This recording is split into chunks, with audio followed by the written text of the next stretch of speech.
अस्सलाम वालेकुम।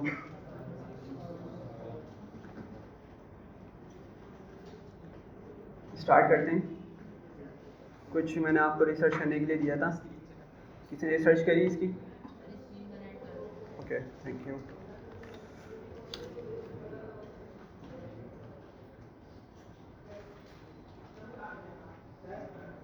जी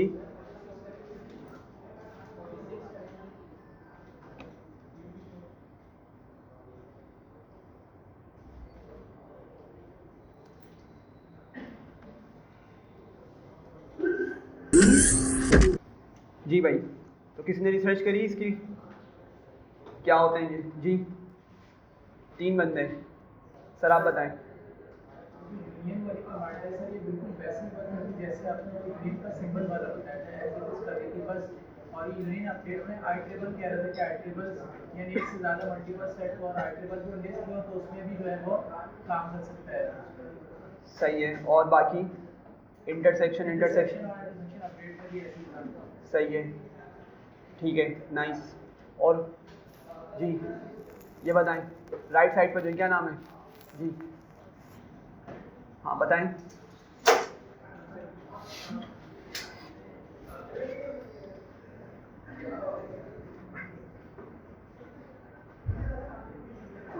symmetry difference element सिर्फ एक सेट में हो और जो दोनों सेट में हो कॉमन हो वो रिमूव हो जाते हैं।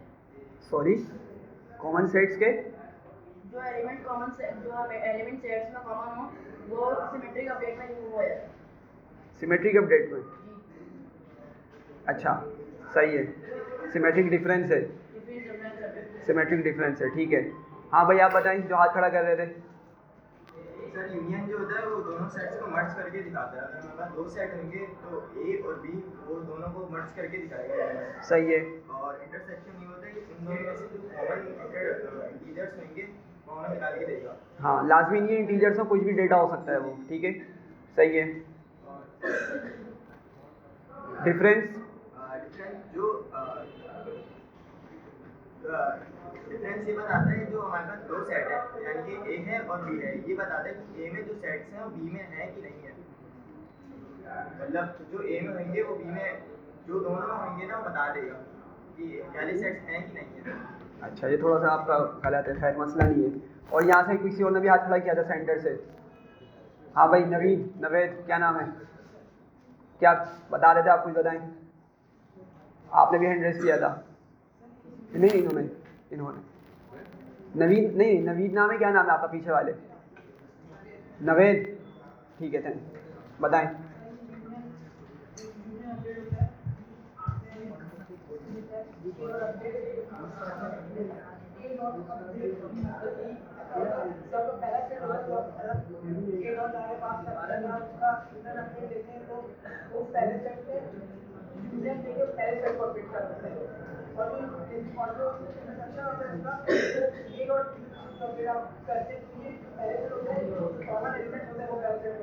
एग्जैक्टली, ये इंपॉर्टेंट कॉन्सेप्ट था, ठीक है, थैंक यू। अच्छा भाई देखें ज़रा, बाकियों ने क्यों नहीं करी भाई? देखा भी नहीं है खोल कर, या समझ नहीं आया? जी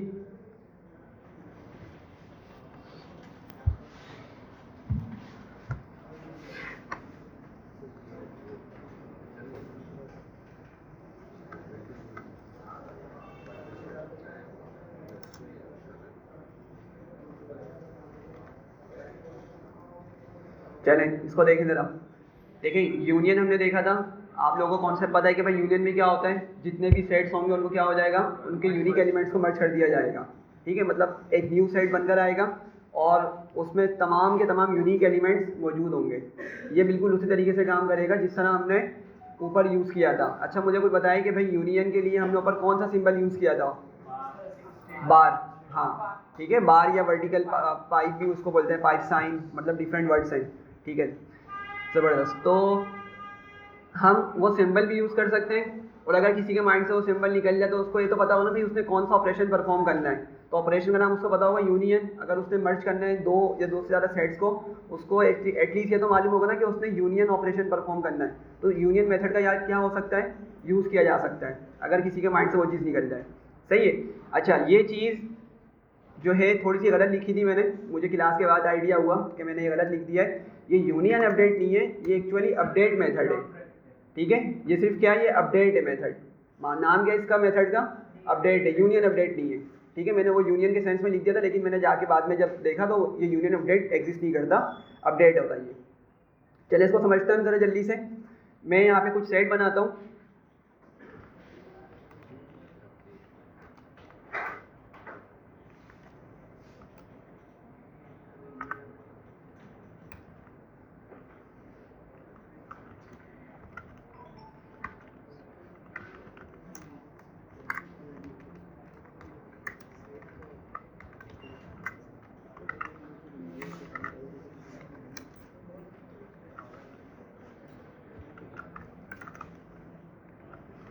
अच्छा भाई ज़रा देखिएगा इसको, क्या हुआ, मैंने यहाँ पर सॉरी मैंने यहाँ पर दो सेट्स बनाए, सिंपल से रखना उसको मैंने S1 और S2 नाम दे दिया है।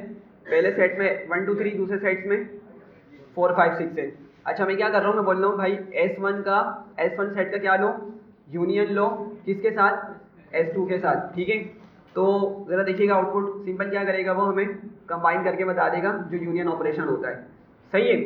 अच्छा, अगर मैं S1 को प्रिंट करूं तो S1 में क्या मिलेगा मुझे, अभी भी 1 2 3 मिलेगा। ठीक है, मतलब मेरा ओरिजिनल सेट अभी तक अपडेट नहीं हुआ है।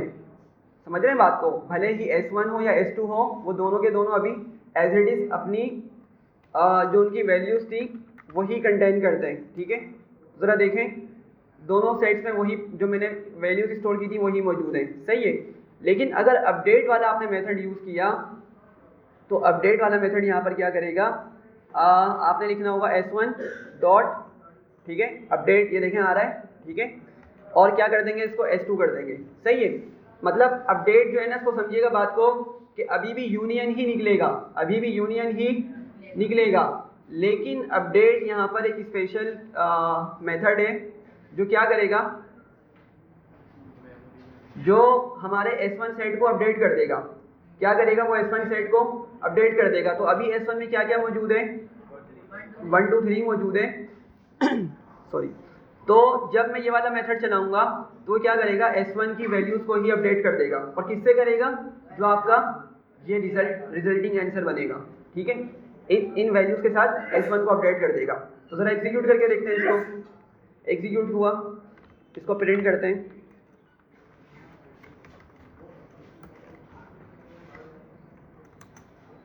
सही है, तो ज़रा देखें S1 में क्या किया उसने, वैल्यूज़ को ही अपडेट कर दिया। ठीक है, समझ पा रहे हैं बात को।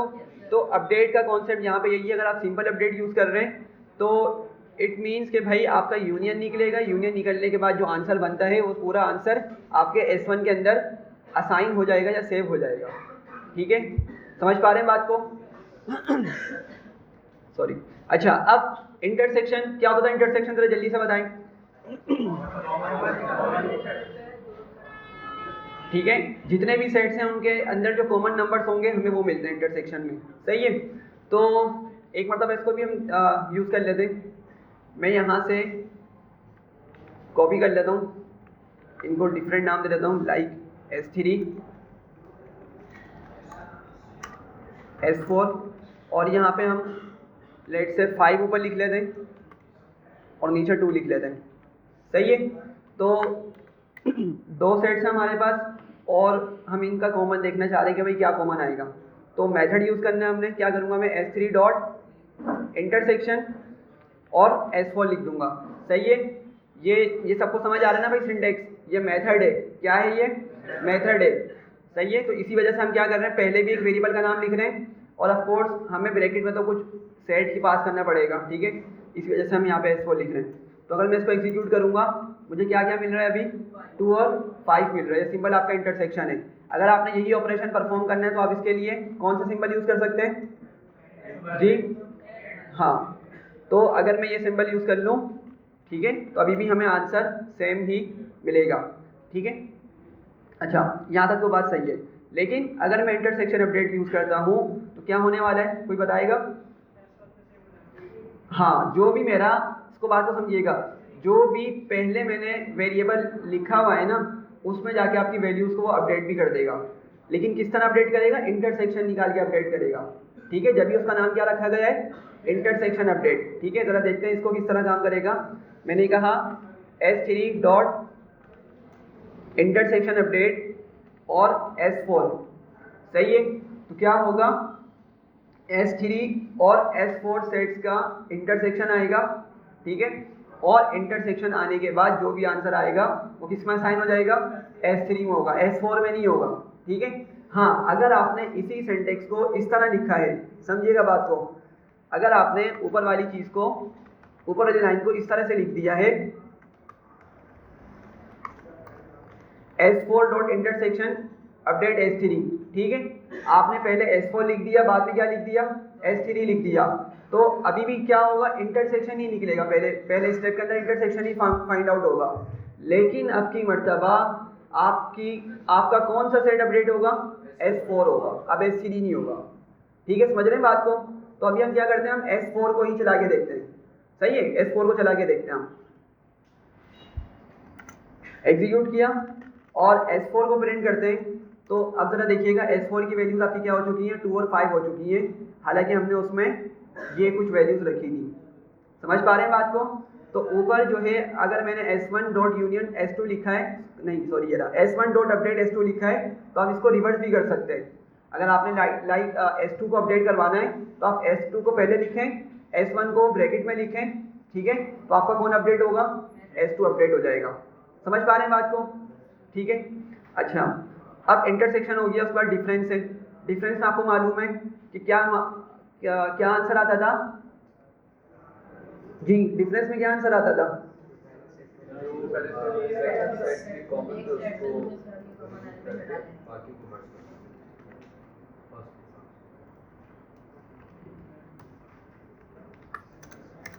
अच्छा, तो हम S5 डॉट डिफरेंस और S6, अच्छा क्या होगा जरा समझिएगा, आंसर बताएं, आंसर क्या मिलेगा मुझे? जी भाई, 1 और 3 मिलेगा एग्जैक्टली। और कैसे मिल रहा है ये, एक्सप्लेन करें इसको। हाँ बिल्कुल, जो सेम नंबर्स हैं दोनों के पास, वो कैंसिल हो जाएंगे। तो देखें 2 यहाँ पर भी है और नीचे भी 2 मौजूद है, सही है। तो ये वाला 2 इस 2 से क्या हो जाएगा? कैंसिल हो जाएगा। सिमिलरली यहाँ पर 5 मौजूद है, यहाँ भी 5 मौजूद है, तो ये 5 भी क्या हो जाएंगे? दोनों कैंसिल हो जाएंगे। ठीक है, तो फर्स्ट सेट में क्या गया, कौन रह गया? 1 और 3, और सेकंड सेट में कौन रह गया? 4 और 6 रह गए। ठीक है, सब समझ रहे हैं यहाँ तक? अच्छा, जब भी हम डिफरेंस निकालते हैं, हमने ये बात की थी कि हमें हमेशा पहले सेट के रिमेनिंग एलिमेंट्स मिलते हैं। ठीक है, पहले सेट के रिमेनिंग एलिमेंट्स मिलेंगे, याद रखें, दोनों सेट्स के नहीं मिलेंगे। कि कौन से सेट के मिलेंगे? पहले सेट के। अब भले मैंने अगर S5 लिखा है ना, तो पहला सेट क्या हो गया भाइयों? S5, मतलब मुझे क्या मिलेगा? 1 और 3 मिलेगा। समझ रहे हैं बात को? और अगर मैंने लिखा है S6 और यहाँ पे लिखा है S5, तो फिर मुझे क्या आंसर मिलेगा? 4 और 6, लेकिन होगा पहले सेट का आंसर। समझ रहे हैं बात को? तो इस चीज़ को माइंड में रखिएगा। एग्जीक्यूट करते हैं ज़रा, तो क्या ले आया? 1 और 3 ले आया। और अगर मैंने इसको अपोजिट किया होता,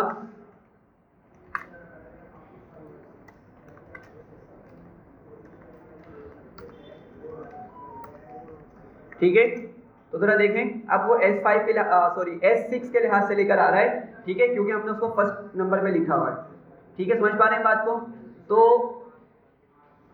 पॉइंट ये है कि भाई डिफरेंस के अंदर आपको एलिमेंट्स कट पिटने के बाद सिर्फ फर्स्ट सेट के मिलते हैं। ठीक है, सिर्फ फर्स्ट सेट के आपको एलिमेंट्स मिलते हैं। ठीक है, क्लियर हो रही है? अच्छा, अब डिफरेंस अपडेट भी बिल्कुल इसी तरीके से काम करेगा। क्या करेगा वो? डिफरेंस लाएगा और उसको हमारे पहले वाले सेट में अपडेट भी करवा देगा। ठीक है, समझ पा रहे हैं बात को? जरा यहाँ पे खड़े होकर देखें, अभी मैंने S5 पर ऑपरेशन परफॉर्म किया। अगर मैं S5 को दोबारा प्रिंट करता हूँ तो मुझे S5 में वही एलिमेंट्स मिल रहे हैं जो मैंने सेव किए थे, सही है।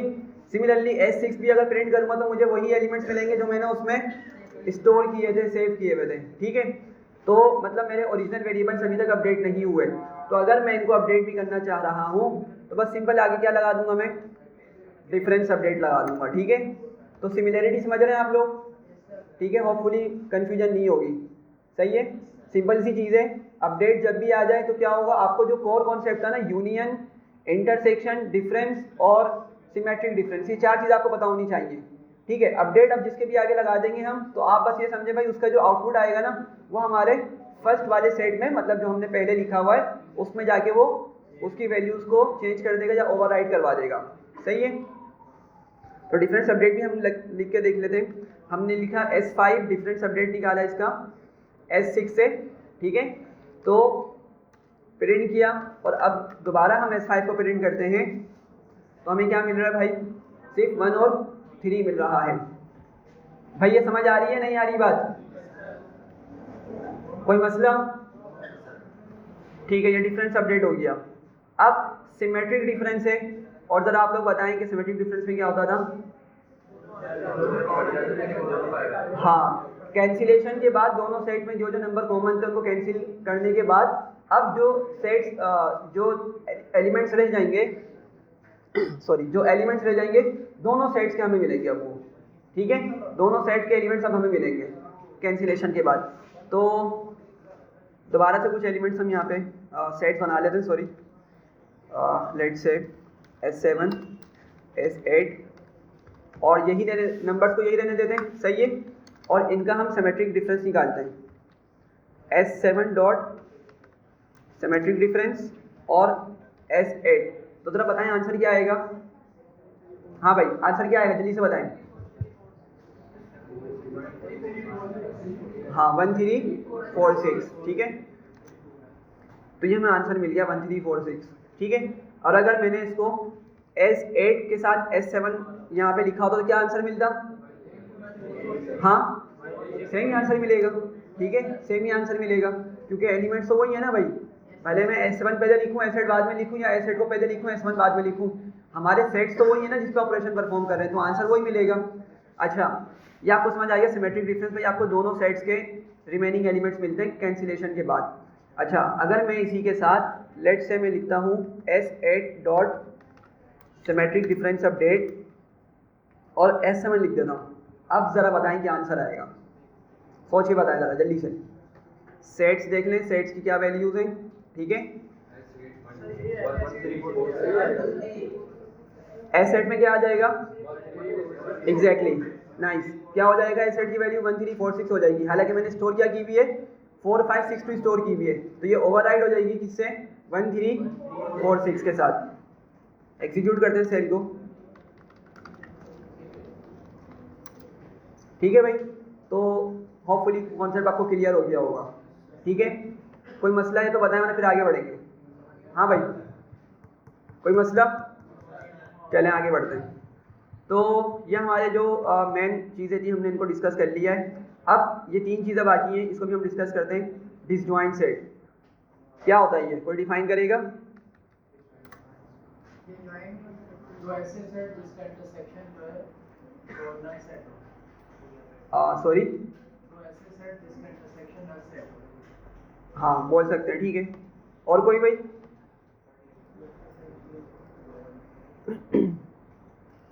अच्छा, यहाँ देखिएगा, यहाँ पर अगर हम प्रीवियस कॉन्सेप्ट को लेके चले मैट्रिक वाले, तो हमने एक वहाँ पे सेट और पढ़ा था, यूनिवर्सल सेट कहलाता था। वो क्या होता था? Universal set. और यूनिवर्सल सेट को किस तरह डिफाइन करते थे हम?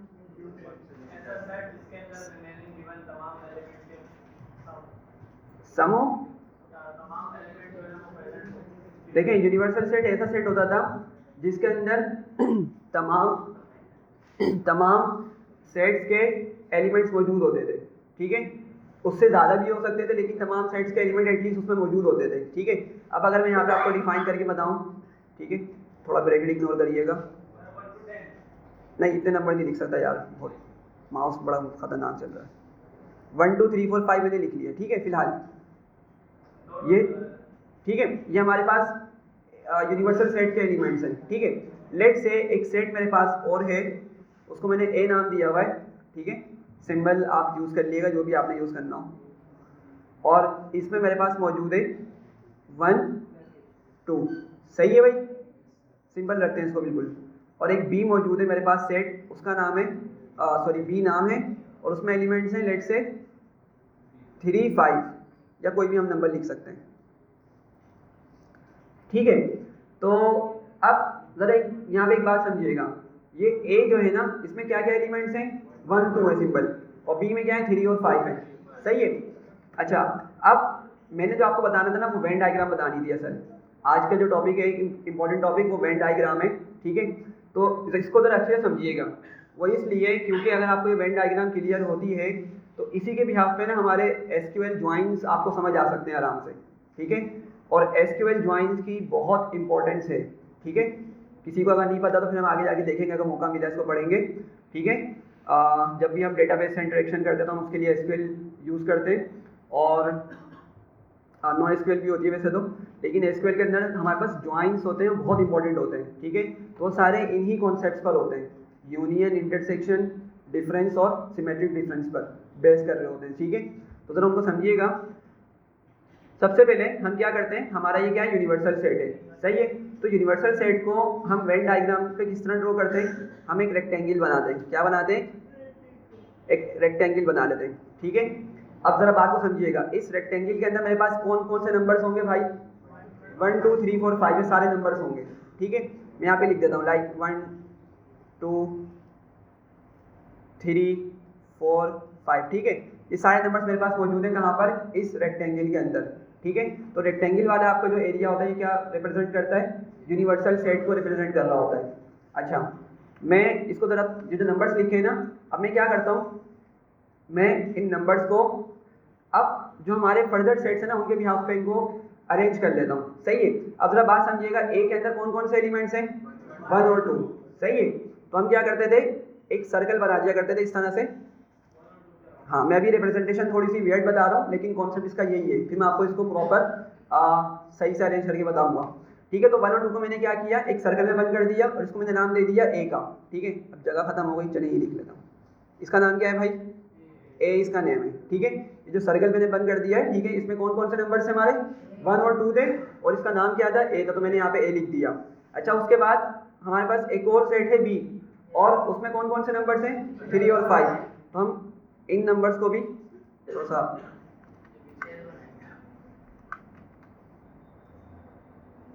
ठीक है, ये सर्कल होते हैं वैसे, अभी मैंने इनको बस एक इनक्लोजिंग शेप दे दी है, और 3 और 5 को मैं क्या नाम दे दूंगा, बी का नाम दे दूंगा, ठीक है। अब जरा समझिएगा बात को, क्या इनमें कुछ चीज़ कॉमन है, बिल्कुल डिफरेंट है ना सेट्स ये। अगर मैं इसको प्रॉपर बना के दिखाऊं तो समझे इस चीज़ को, दोबारा से बनाता हूं मैं।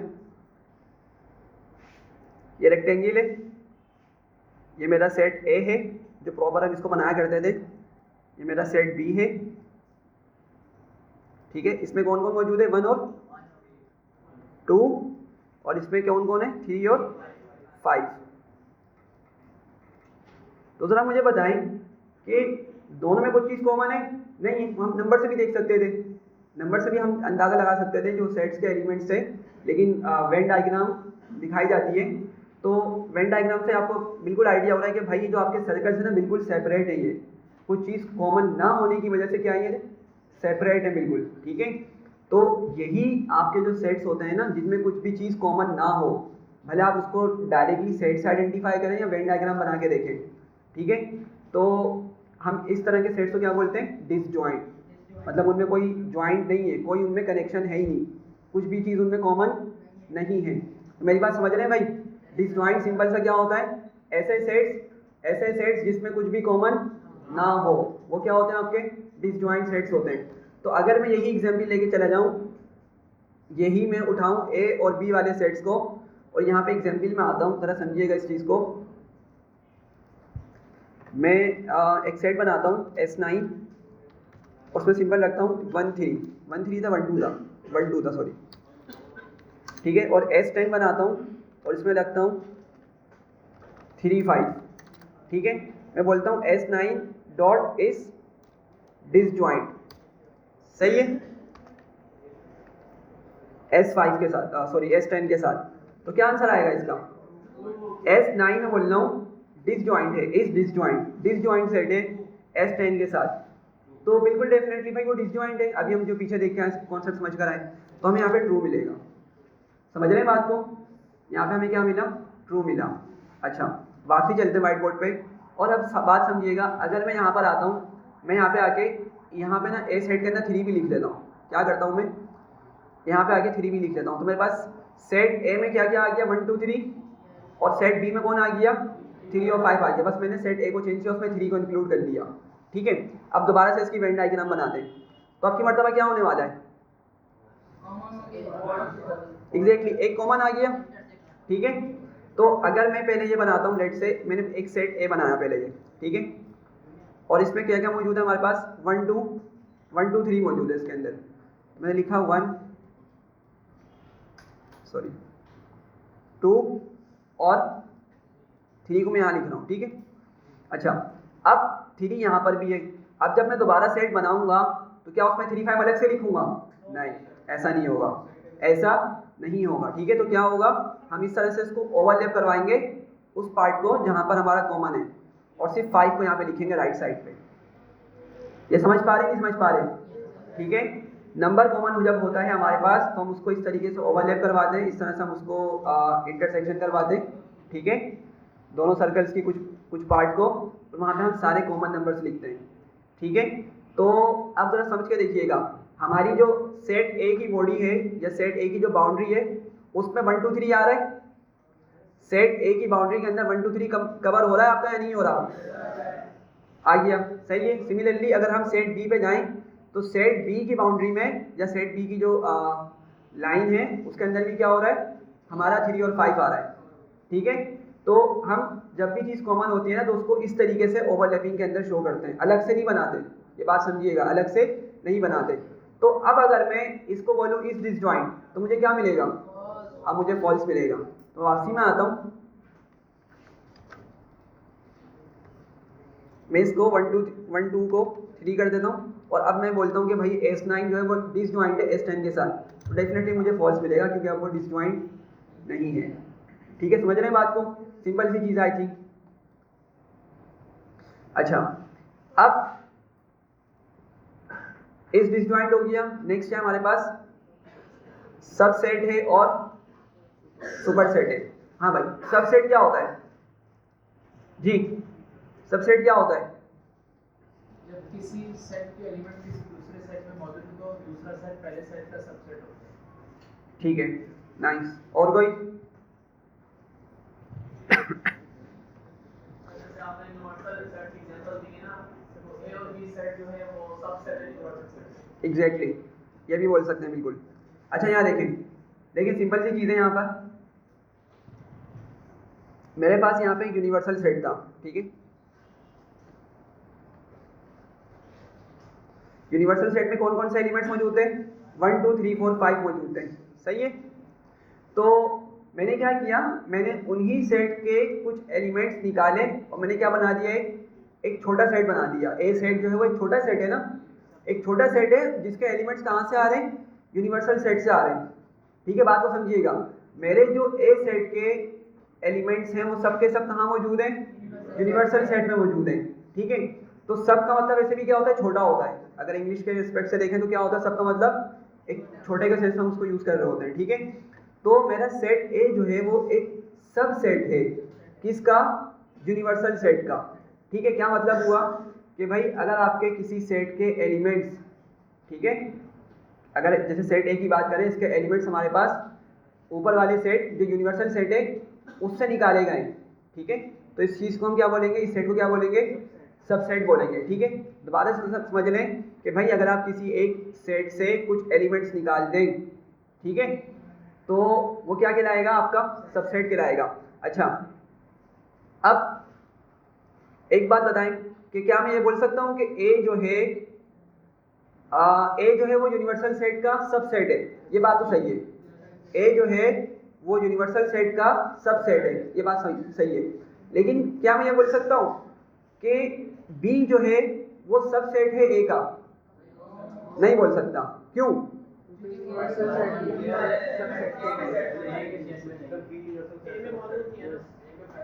हाँ, अब बात समझ आइए।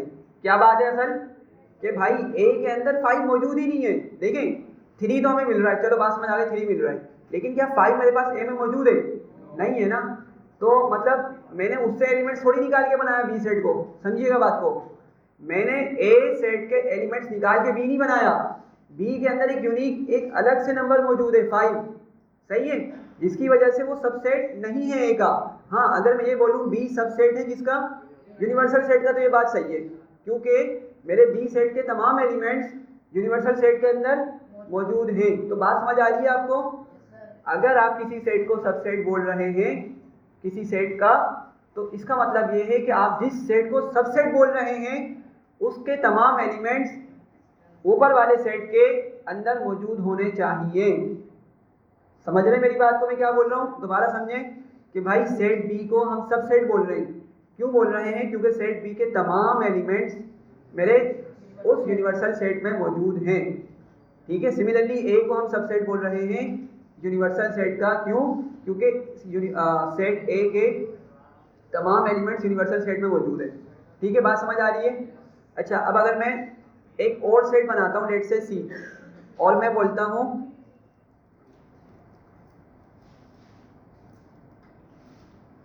तो क्या मैं इसको बोल सकता हूँ कि मेरा सबसेट है यूनिवर्सल सेट का? नहीं बोल सकता। ठीक है, तमाम एलिमेंट्स आने चाहिए। ठीक है, ये कंडीशन है, जिस सेट को हम सबसेट बोल रहे हैं उसके तमाम एलिमेंट्स जो उसका ऊपर वाला सेट है उसमें होने चाहिए, अदरवाइज वो सबसेट नहीं हो सकता। ठीक है, अच्छा एक और चीज़ बताएं मुझे, अगर मैं एक और सेट बनाता हूँ जिसको नाम डी देता हूँ और मैं इसमें लिखता हूँ 3, तो आप ज़रा बताएं कि ये डी किस गिन का सबसेट है? हाँ सबका है, बिल्कुल ऐसी है। ठीक है, बी का भी है, ए का भी है और यूनिवर्सल सेट का भी है। ठीक है, बात समझ रहे हैं? तो हमारे पास मेथड भी यही है, इस सबसेट। ठीक है, मेथड भी यही है, इस सबसेट। तो अगर मैं लेट से इन्हीं पर मैं ऑपरेशन यूज करता हूँ। ठीक है, मैं यहाँ पे एक यूनिवर्सल सेट करके बना देता हूँ।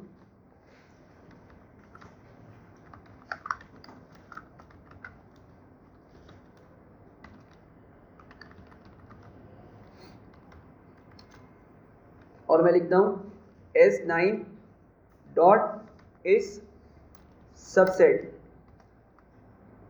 Of universal set. सही है, मतलब समझिएगा कि S9 क्या है? हम बोल रहे हैं सबसेट है। ठीक है, इस सबसेट ऑफ यूनिवर्सल सेट। सही है, बिल्कुल इंग्लिश की तरह ही लिखा हुआ तकरीबन ये। हम बोल रहे हैं भाई S9 जो है वो सबसेट है यूनिवर्सल सेट का, तो क्या होगा? ट्रू होगा, फॉल्स होगा? ट्रू मिलेगा। सही है, सही है, बात समझ रहे हैं इस चीज़ को? सिमिलरली अगर मैं S10 करूँगा जब भी मुझे क्या मिलेगा? क्यों फॉल्स मिलेगा?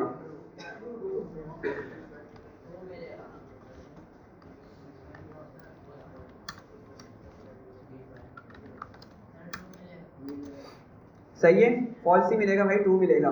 और अच्छा, ये क्लियर हो गया आपको?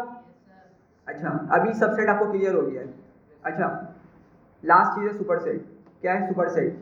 तो सुपरसेट क्या होगा? सुपरसेट इसका ऑपोजिट हो जाएगा। सुपरसेट क्या हो जाएगा? इसका ऑपोजिट हो जाएगा। क्या मतलब होगा? अभी हमने कहा भाई ए जो है वो यूनिवर्सल सेट का सबसेट हमने कहा था, तो इन अदर वर्ड्स मैं ये भी बोल सकता हूँ भाई यूनिवर्सल सेट सुपरसेट है किसका? ए का और बी का। समझिएगा बात को? क्या मतलब बन रहा है इसका कि भाई यूनिवर्सल सेट में जो एलिमेंट्स मौजूद है ना, यूनिवर्सल सेट में जो एलिमेंट्स मौजूद हैं, ठीक है, वो एलिमेंट्स निकाल कर आपका क्या बनाया गया है? सबसेट बनाया गया है, जिसको हमने ए नाम दिया था और बी नाम दिया था। सही है, तो ए के जो एलिमेंट्स है सारे के सारे वो किस में मौजूद है? यूनिवर्सल सेट में मौजूद है। तो इस वजह से हम उसको क्या बोल रहे हैं? सुपर सेट बोल रहे हैं, क्योंकि वहां पे और भी एलिमेंट्स मौजूद है। समझिएगा बात को यार, आपका यूनिवर्सल सेट सुपर सेट है। क्यों सुपर सेट है? क्योंकि इसी सेट को यूज करते हुए आपने एक छोटा सेट बनाया है, एक सब सेट बनाया है। तो इस वजह से ऊपर वाले सेट को हम क्या बोलेंगे? सुपर सेट बोलेंगे, और नीचे वाले सेट को क्या बोलेंगे? जिसको हमने कुछ एलिमेंट्स की मदद से बनाया है वो आपका सबसेट होगा। ठीक है, कंफ्यूज तो नहीं हो रहे? हो सकता है कुछ लोग हो रहे हो जिन्होंने फर्स्ट टाइम पढ़ा हो इस चीज़ को, लेकिन बहुत सिंपल सी चीज़ है। अगर कोई मसला है तो बताएं, वरना फिर आगे बढ़ेंगे। बस यही कॉन्सेप्ट है इसका। अगर कोई इशू है, कुछ कंफ्यूजन है तो मालूम करें, और फिर आगे बढ़ेंगे। जल्दी से बताएं। सर ये सुपर सेट दोबारा बता। सुपर सेट ये होता है, बताता हूँ एक मिनट। सुपर सेट समझिएगा पहले। सुपर सेट ये होता है कि आपका चले हम एक एग्जांपल लेते हैं दूसरी। लेट से हम यहाँ पे लेटर्स बनाते हैं, ठीक है। एक सेट का नाम रखते हैं लेटर्स, ठीक है, और इसमें कुछ लेटर्स लिख लेते हैं लाइक, अच्छा पाइथन के लिहाज से लिख रहा हूँ मैं, ठीक है, तो इसलिए मैं इसको सिंगल या डबल कोट में लिख रहा हूँ, या सिंपल भी आप समझे तो मसला नहीं होगा, सिर्फ सिंगल या डबल कोट हटाने होंगे आपको, ठीक है भाई। तो इस सेट में क्या क्या मौजूद है हमारे पास, ABCD मौजूद है, ठीक है, ABCD मौजूद है इस सेट के अंदर। मैंने कहा लेट से एक सेट बनाया, उसको मैंने क्या नाम दिया, लेट से A बोल दिया, कैपिटल A उसका नाम दे दिया, ठीक है। मैंने यहाँ पे लिखा सिर्फ A और C, ठीक है। अब मुझे बताएं कि भाई आपके जो A सेट है उसमें क्या क्या मौजूद है, A और C मौजूद है, ठीक है। तो ये दोनों ही एलिमेंट्स कहाँ पर मौजूद है, हमारे लेटर्स सेट में मौजूद है, ठीक है, जिसको मैंने जिस सेट को लेटर्स का नाम दिया है उसमें मौजूद है। तो मैं क्या बोल सकता हूँ, क्या मैं ये बोल सकता हूँ, पहले इसको सिंपल अल्फाज में समझें कि भाई ये जो आपका सेट A है ना, ये बनाया गया है ऊपर वाले सेट की मदद से। क्या इसमें कोई मसला होगा या सही होगी ये बात, ठीक है, ये बात सही है कि भाई आपका जो सेट A है वो बनाया गया है लेटर्स सेट की मदद से, ठीक है। तो मतलब क्या हुआ, जिसकी मदद से बनाया जा रहा है वो क्या होगा, सुपर सेट। दोबारा, जिसकी मदद से बनाया जा रहा है वो आपका क्या कहलाएगा, सुपर सेट, ठीक है। और जो बनाया जा रहा है, ठीक है, जो सेट बनाया जा रहा है उसको क्या बोलेंगे, सबसेट बोलेंगे, ठीक है। लेकिन ये लाजमी बात है कि भाई ये जो एलिमेंट्स है ना, ये सारे एलिमेंट्स उस सेट में मौजूद हो जिससे आप सेट बना रहे हैं, ठीक है। मतलब हम लेटर्स की मदद से बना रहे हैं ना भाई अपना सेट, हम सेट A को किस सेट की मदद से बना रहे हैं, लेटर्स की मदद से बना रहे हैं, ठीक है। तो इसका मतलब क्या होगा कि भाई A के अंदर जो भी एलिमेंट्स होंगे वो लाजमी लाजमी लाजमी कहाँ से आएंगे, लेटर्स सेट से आएंगे, ठीक है। अगर मैंने ये लिख दिया फॉर एग्जांपल ACG लिख दिया मैंने इसके आगे, तो क्या अब मेरा सेट A सबसेट होगा लेटर्स का, नहीं होगा, ठीक है। तो बात समझे दोबारा से कि लेटर्स की मदद से हम एक छोटा सेट बना रहे हैं, तो इस A वाले को हम सबसेट बोलेंगे, जबकि जिसकी मदद से बना रहे हैं उसको क्या बोलेंगे, सुपर सेट बोलेंगे, ठीक है भाई। क्लियर हो रही है बात।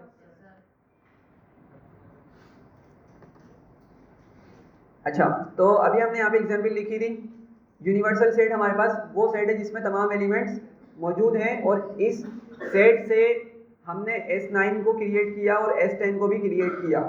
तो अब मैं चेक करना चाह रहा हूँ कि भाई यूनिवर्सल सेट क्या सुपर सेट है S9 का या नहीं। अब मुझे ये चेक करना है, ठीक है। तो क्या करूँगा मैं लिखूँगा universal set dot S super set, ठीक है। और क्या लिखूँगा, लेट से S9 लिख लेते हैं, पहले हम S9 को चेक कर लेते हैं, ठीक है।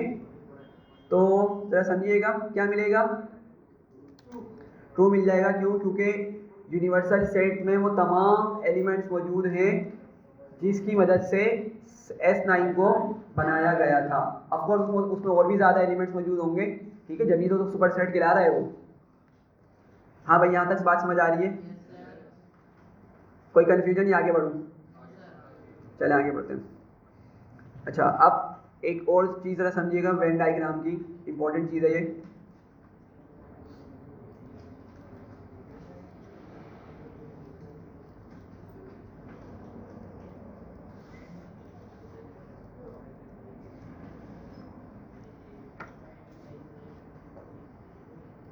अच्छा, ज़रा यहाँ देखिएगा, अभी हमने एक ऑपरेशन देखा यूनियन। क्या ऑपरेशन देखा, यूनियन ऑपरेशन देखा हमने, सही है। तो यूनियन ऑपरेशन की जो वेन डायग्राम बनती है वो किस तरह बनती है, किसी को है माइंड में? अच्छा, पहले बताएं वेन डायग्राम पता है ना, वेन डायग्राम क्या होती है? विजुअल रिप्रेजेंटेशन होती है सेट्स की, ठीक है। अभी मैंने आपको ऊपर दिखाया था जो स्क्वायर नहीं रेक्टेंगल बना के वो एक रिप्रेजेंटेशन है सेट्स की, ठीक है। तो उसी चीज़ को हम वेन डायग्राम बोलते हैं। अब जरा यहाँ समझिएगा, देखिए यूनियन है हमारे पास, मैं क्या करता हूँ, मैं एक यूनिवर्सल सेट के लिए बॉक्स बनाता हूँ ये रेक्टेंगल, और इसमें मैं दो ओवरलैपिंग सेट्स बनाता हूँ, ठीक है। मैंने क्या किया, दो ओवरलैपिंग सेट्स बना दिए, सही है। अच्छा, अब इस चीज़ को समझिएगा, बहुत इंपॉर्टेंट चीज़ है यार, यहाँ फोकस करें। जब भी हम यूनियन की बात कर रहे हैं ना, जब भी हम यूनियन की बात कर रहे हैं तो कोई बताएगा इसमें मेरे पास कौन सा एरिया इंक्लूडेड होगा। मुझे एरिया को हाईलाइट करना है कि कौन सा एरिया की मैं बात कर रहा हूँ या कौन सा एरिया इंक्लूडेड होगा। हाँ भाई, ओवरलैपिंग वाला या कौन सा? बस दो बंदे बता रहे हैं, बाकी कहाँ हैं? एग्जैक्टली, ओवरलैपिंग इंटरसेक्शन में आता है। देखिए बात समझे, यूनियन का मतलब क्या देखा था, कॉन्सेप्ट से समझे। यूनियन जब मैं दो सेट्स का अप्लाई करता था तो सारे के सारे एलिमेंट्स मुझे मर्ज होके मिल जाते थे। लाइक अगर मैं ऊपर ही चला जाऊँ, वैसे ऊपर जाने था वरना फिर नीचे आने बड़ा मसला होता है, ये स्क्रॉल डाउन में इशू करता है। तो लाइक अगर मैं यहाँ पे इमेजिन करें कि यहाँ पे क्या लिखा हुआ है, 1 2 लिखा हुआ है, इस वाले हिस्से में क्या लिखा हुआ है, 1 2 लिखा हुआ है, यहाँ इंटरसेक्शन में क्या लिखा हुआ है, 3 लिखा हुआ है, और यहाँ पे लिखा हुआ है राइट पे सिर्फ 5, सही है।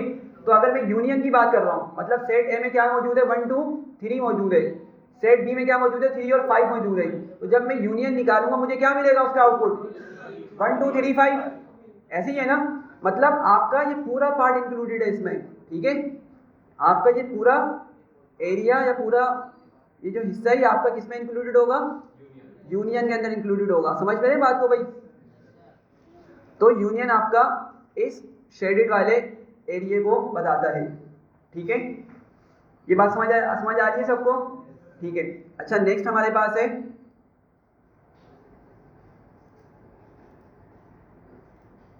इंटरसेक्शन।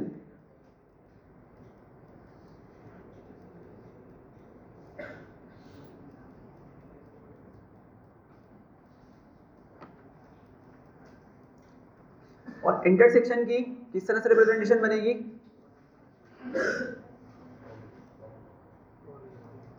कॉन्सेप्ट समझिएगा। इंटरसेक्शन में जब भी हम इंटरसेक्शन निकालते थे तो हमें क्या मिलता था, हमें कॉमन मिलता था, ठीक है। दोनों सेट्स में जो चीज़ कॉमन होती थी हमें वो मिलती थी।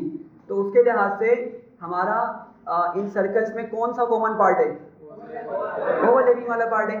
मतलब इंटरसेक्शन में हम सिर्फ इस वाले एरिया की बात कर रहे होंगे, ठीक है। बिल्कुल इस एरिया की हम बात कर रहे हैं, ठीक है। ना ये वाला इंक्लूडेड है अभी और ना ही ये वाला इंक्लूडेड है। समझ रहे हैं बात को, ठीक है। ये दूसरी रिप्रेजेंटेशन हो गई। अच्छा, थर्ड हमारे पास है डिफरेंस, ठीक है।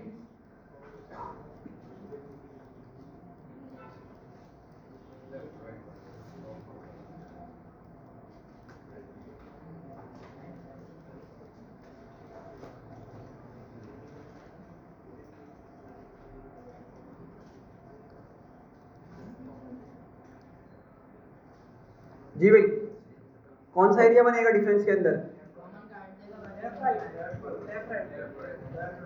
बिल्कुल, हाँ बिल्कुल, नाइस जी, हाँ एग्जैक्टली, ये भी बोल सकते हैं। अभी हम सिंपल इसको रखते हैं, right set A minus set B की बात कर रहे हैं, ठीक है। तो कौन सा आपका एरिया बनेगा भाई, लेफ्ट, तो सर लेवल सेट आता है ना डिफरेंस का, दूसरा तो नहीं आता। हाँ दूसरा नहीं आता, ठीक है। तो उस लिहाज से कौन सा होना चाहिए, सिर्फ पहले सर्कल का वो पार्ट जो अनओवरलैप। लाइक अगर मैं बोलता हूँ भाई, सॉरी, हाँ ये ए है और ये बी है।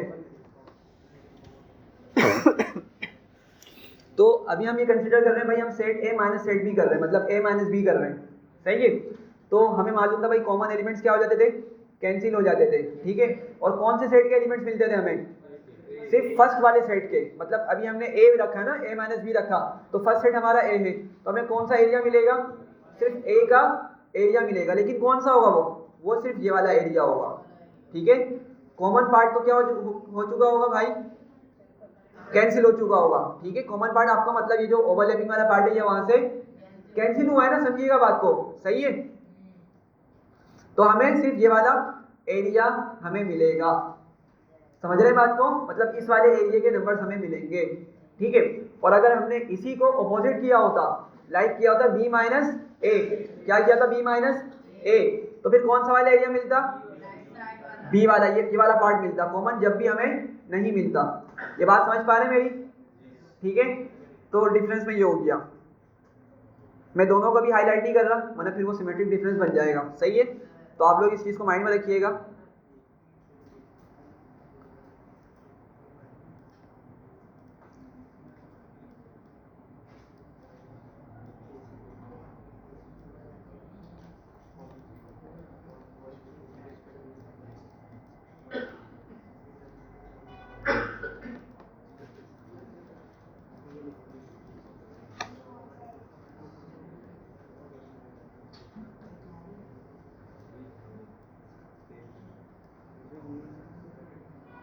सही है भाई।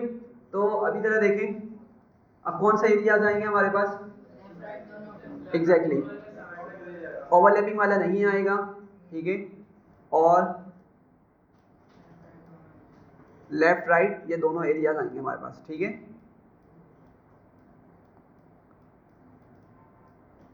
चलें, तो ये बहुत इंपॉर्टेंट ऑपरेशन है, ठीक है। ये आपको 4 चीज़ें अच्छे से पता होनी चाहिए वेन डायग्राम के रेस्पेक्ट से, ठीक है। इंशाल्लाह अगर मौका मिलता है अगर एसक्यूएल पढ़ने का, तो यहीं से आपका कॉन्सेप्ट वहाँ पे ज्वाइंट्स का बनेगा, ठीक है। तो सिंपल सा कॉन्सेप्ट है, तो माइंड में रखिएगा।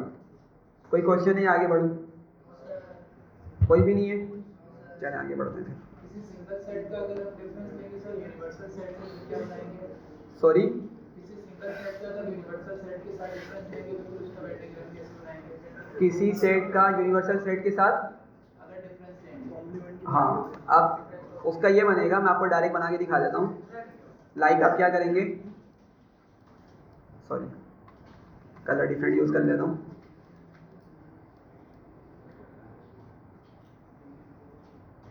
ठीक है, ये आपका यूनिवर्सल सेट है और इसमें सेट मौजूद है लेट से ए, ठीक है। तो अगर आप बोल रहे हैं कि आप क्या कर रहे हैं, यूनिवर्सल सेट का डिफरेंस ले रहे हैं किसके साथ, सेट ए के साथ, तो फिर कौन सा एरिया बनेगा, कोई बताएगा भाई। ये वाला एरिया आएगा आपका, सर्कल वाला पार्ट नहीं आएगा, अब ये बाहर वाला एरिया आएगा, ठीक है। इस तरह से, क्योंकि वो डिफरेंस में चला जाएगा, ठीक है। सोच के देखिएगा इसको। वैसे ये जो चीज़ है ना, ये भी आप लोगों से रिलेटेड नहीं है, ये जो है ना मतलब मैथमेटिक्स से प्योरली रिलेटेड है। ये भी आप लोगों को समझना चाहे तो अच्छी बात है, वरना हमारा इसमें कोई इस तरह का एसक्यूएल में इस तरह का कोई कॉन्सेप्ट नहीं आता। तो जो इंपॉर्टेंट कॉन्सेप्ट मैंने आपको बता दी वो 4 कॉन्सेप्ट ये वाले, ठीक है। लेकिन फिर भी अच्छा क्वेश्चन था ये। चलो आगे चलें, हमने तकरीबन सेट्स पूरा ही पढ़ लिया है, सही है।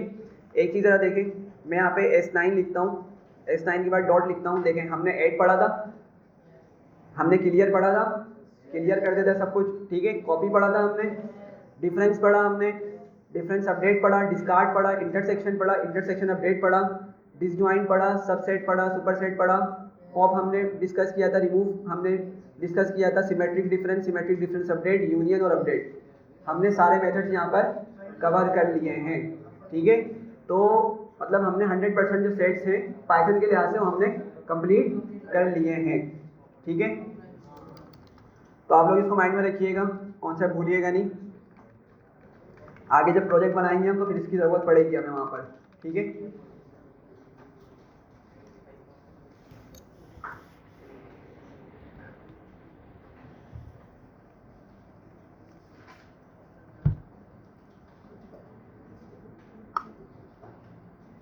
चलें, सेट्स के बाद बस मैं यूजुअली डिक्शनरी पढ़ाता हूँ, ठीक है। लेकिन थोड़ा सा मैंने अभी चेंज किया है, मैं आज फॉर लूप पढ़ाऊँगा, ठीक है। फॉर लूप पढ़ाऊँगा मैं, और फॉर लूप के बाद उसको कवर करवाने के बाद एक कॉन्सेप्ट होता है कॉम्प्रीहेंशन, ठीक है। शायद किसी ने नाम सुना हो कॉम्प्रीहेंशन। लिस्ट कॉम्प्रीहेंशन होती है, टपल्स कॉम्प्रीहेंशन है, सेट्स कॉम्प्रीहेंशन है, डिक्शनरी कॉम्प्रीहेंशन है। तो वहाँ पर मुझे फील हुआ कि हमें फॉर लूप की ज़रूरत पड़ेगी, ठीक है। तो इसलिए मैं पहले फॉर लूप कवर करवा रहा हूँ, फिर उसके बाद मैं कंप्लीट करूँगा sets comprehension, list comprehension, double comprehension, फिर हम आगे बढ़ेंगे डिक्शनरी पर। सही है भाई? तो अभी हम फॉर लूप स्टार्ट करते हैं।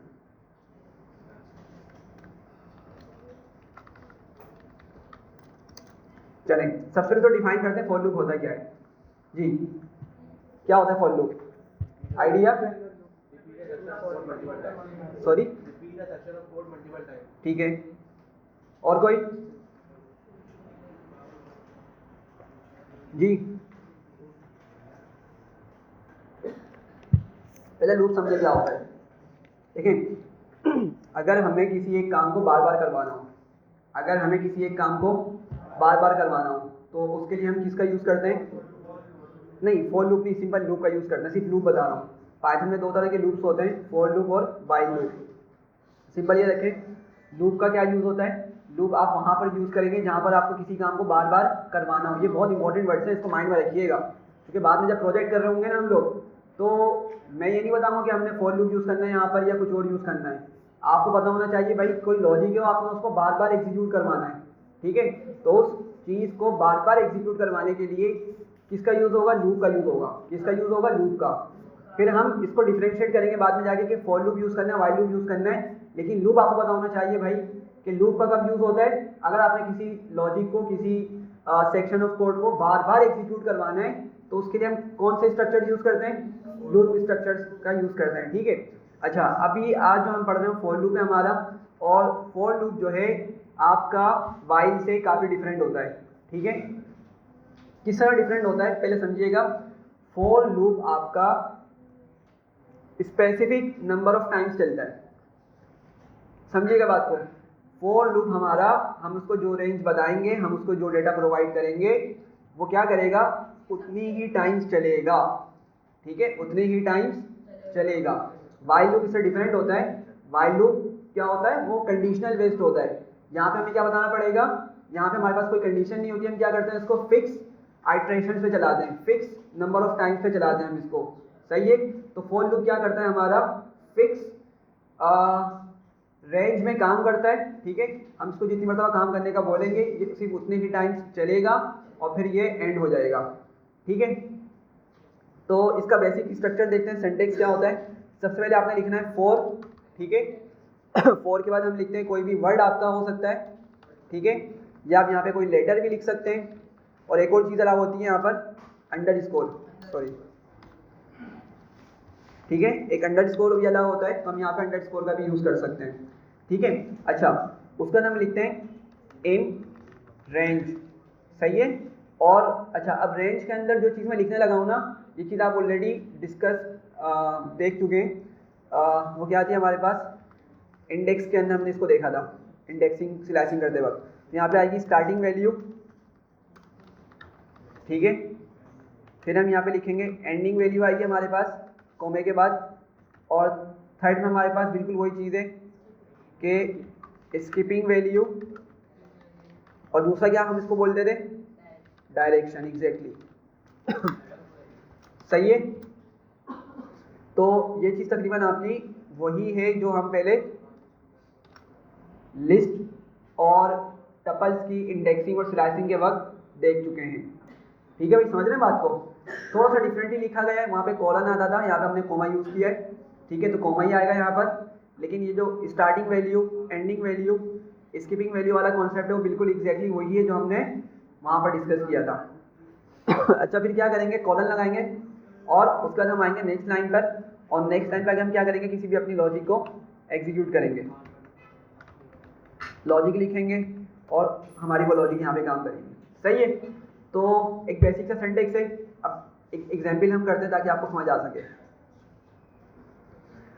चले भाई, अभी मैं एक सिंपल सा लूप बना रहा हूँ और उस लूप को मैं प्रिंट करूँगा लाइक 1 से लेके 10 तक, ठीक है? सिंपल एक हम लूप चला रहे हैं जिसमें हम नंबर्स को प्रिंट करेंगे, कहाँ से कहाँ तक?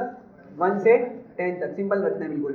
तो ज़रा देखें, सबसे पहले क्या लिखा मैंने सिंटेक्स में? 4 आएगा, मैंने 4 लिख लिया। उसके बाद मैंने क्या कहा है भाई, आप या तो वर्ड लिख लें कोई, या तो लेटर लिख लें, या तो अंडरस्कोर यूज़ कर लें, ठीक है? हम यहाँ पे फिलहाल वर्ड लिख लेते हैं, ठीक है? तो मैं क्या प्रिंट करने वाला हूँ भाई? नंबर ना, तो मैं वर्ड भी क्या ले लेता हूँ? नंबर ले लेता हूँ या उसके मिलता जुलता ले लूँगा। तो लेट से मैंने लिख लिया नम, ठीक है। आप चाहे n लिख लें, आप चाहे पूरा नंबर लिख लें, आपकी मर्जी है, सही है। अच्छा फिर क्या करूँगा मैं, उसके बाद मैंने क्या लिखा हुआ भाई, इन आएगा, सही है। तो मैंने इसके बाद लिखा इन, और उसके बाद मैंने क्या लिखना है, रेंज लिखना है। मैंने लिखा रेंज, ठीक है। और अब क्या करना है मुझे, सबसे पहले स्टार्टिंग वैल्यू देनी है। तो मुझे कहाँ से चलाना है भाई, 1 से 10 तक मुझे चलाना है, ठीक है। तो मैंने लिख दिया 1, सही है, कोमा लगाया। कोमे के बाद अब क्या लिखूंगा मैं, हाँ भाई 10 या 11, आवाज ही समझ नहीं आ रही मुझे। पहले 10 वाले हाथ खड़ा करें, 10 वाले हाथ खड़ा करें, और 11 वाले, अब तो खैर सबने सुन ही लिया है, सबने सुन लिया है वैसे, ठीक है भाई। जब मैं बोल रहा हूँ बिल्कुल वैसी ही कॉन्सेप्ट है जिस तरह हमने स्लाइसिंग करते हुए पढ़ा था, याद है ना सबको। तो वही चीज़ है बिल्कुल यहाँ पर। एंडिंग वहाँ पे क्या करते थे हम, एंडिंग इंडेक्स लिखते थे उधर, ठीक है। यहाँ पे सिर्फ मैंने वैल्यू कर दिया इंडेक्स की जगह। तो कॉन्सेप्ट समझिएगा भाई, अगर मैं 10 लिख दूंगा ना तो 10 क्या हो जाएगा, इग्नोर हो जाएगा और 9 तक के चलेगा लूप, समझ रहे हैं बात को। तो 11 आएगा यहाँ पर क्या आएगा, 11 आएगा, ठीक है। तो मैं यहाँ पे 11 लिख रहा हूँ, ठीक है। और फिलहाल मैं अभी स्किपिंग वैल्यू या डायरेक्शन नहीं दे रहा, फिलहाल सिंपल रखते हैं। फिर मैं क्या करूँगा, कॉलन लगाऊंगा, ठीक है। नेक्स्ट लाइन पे आऊँगा। अच्छा एक और चीज़ यहाँ पे देखें, जब मैं नेक्स्ट लाइन पर आ जाऊँ तो ये मुझे क्या मिल रही है, इंडेंटेशन मिल रही है। क्या कहते हैं इस स्पेसिस को हम, इंडेंटेशन। तो आपका ये इंडेंटेशन लाजमी होनी चाहिए जब भी आपका लूप काम करेगा, सही है। प्रिंट लिखा और क्या करूँगा मैं, नम को प्रिंट कर दूंगा, सिंपल फिलहाल मैं ये रख रहा हूँ, सही है भाई, समझ रहे हैं बात को। चलें एग्जीक्यूट करते हैं और ज़रा देखें कहाँ से कहाँ तक नंबर्स मिल रहे हैं हमें। 1 से लेकर 10 तक हमें नंबर्स मिल रहे हैं, ठीक है। समझ रहे हैं बात को, सिंपल सी चीज़ है। अगर मैंने यहाँ पे 10 लिखा होता, आप लोग खुद सोच सकते हैं कि मुझे क्या मिलता, फिर वो 1 से लेके 9 तक के नंबर्स मिलते, ठीक है। क्लियर हो रही है ये बात, आप जल्दी से बताएं भाई, ठीक है। नेक्स्ट, अब लेट से मैं एक, इसको समझिएगा यार, यहाँ पे बातें नहीं करें, यहाँ समझे। मैं एक और लूप चला रहा हूँ और मैं इसको लिखता हूँ for num in range, let's say मैं लिखता हूँ 21, बस कॉलन लगाया और प्रिंट किया num। अब जरा बताएं कहाँ से कहाँ तक के नंबर्स आएंगे, हाँ भाई 0 से 20 तक या कुछ और होगा। अच्छा देखिए समझे बात को, मैंने यहाँ पे एक नंबर दिया है, कितने नंबर दिए मैंने यहाँ पर, एक नंबर दिया है, समझिएगा बात को, बहुत इंपॉर्टेंट है। मैंने एक नंबर दिया है, मैंने ऊपर आपको बताया कि भाई पहले हमें क्या देना होता है, स्टार्टिंग वैल्यू देनी होती है, फिर क्या बताते हैं, कोमा के बाद एंडिंग वैल्यू बताते हैं। तो इससे पाइथन को पता चलता है भाई तुम यहाँ से चलना स्टार्ट करो और यहाँ पर इससे कम नंबर पर रुक जाना है तुम्हें, सही है, ये इंडिकेशन होती है। लेकिन मैं यहाँ पर नंबर दे रहा हूँ सिर्फ 21, एक नंबर दे रहा हूँ, तो यहाँ पर पाइथन क्या कंसीडर करेगा, पाइथन अब इसको क्या कंसीडर करेगा, एंडिंग वैल्यू कंसीडर करेगा। सबसे पहली बात स्टार्टिंग वैल्यू कंसीडर नहीं करेगा, क्या कंसीडर करेगा इसको, एंडिंग वैल्यू।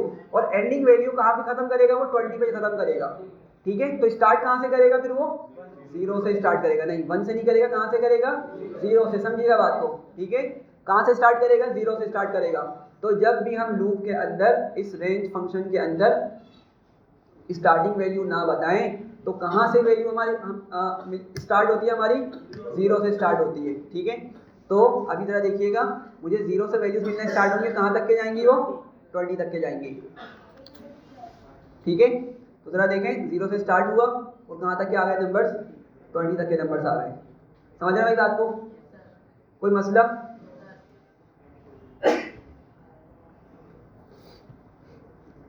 चलें आगे बढ़ते हैं फिर हम, और अब जरा स्किपिंग वाली वैल्यू को देख लेते हैं, जरा जल्दी से देखें। यहाँ पे स्किपिंग वैल्यू को देखते हैं हम। मैंने लिखा, दोबारा लूप चलाता हूँ, मैंने कहा for n in range, और लेट से मैंने कहा 1 से लेके 51, ठीक है। ये छोटा कर लेते हैं इसको, हमने लिखा लेट से 21 ही लिखा, कॉमा 2 लिखता हूँ, ठीक है। अब जरा बताएं किस तरह आउटपुट मिलेगा मुझे इसका।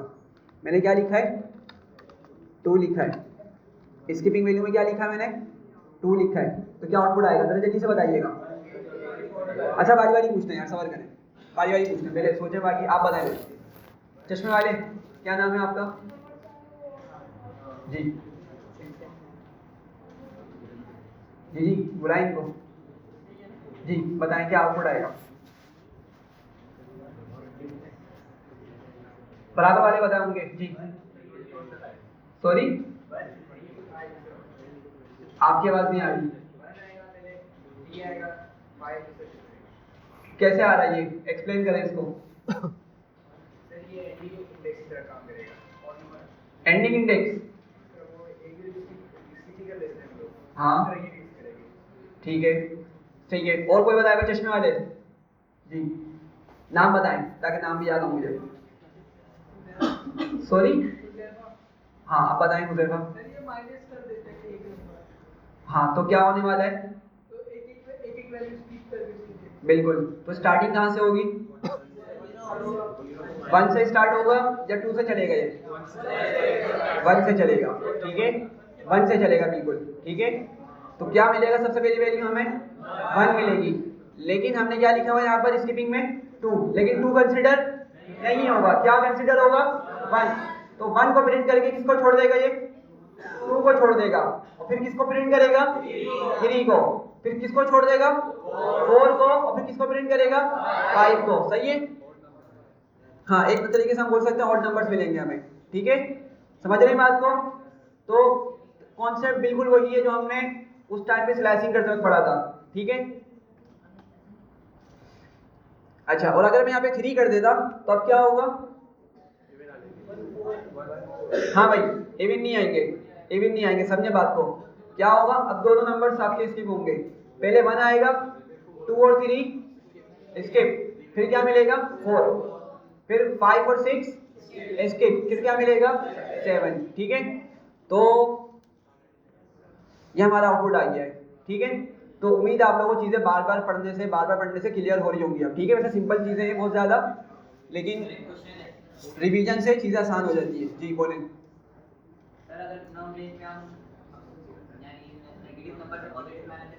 हाँ मैं उस पर आ रहा हूँ, अभी मैं उस चीज़ पे आ रहा हूँ, पहले बताएं ये चीज़ क्लियर हो गई आप लोगों को? अच्छा क्वेश्चन आपका क्या था मुझे?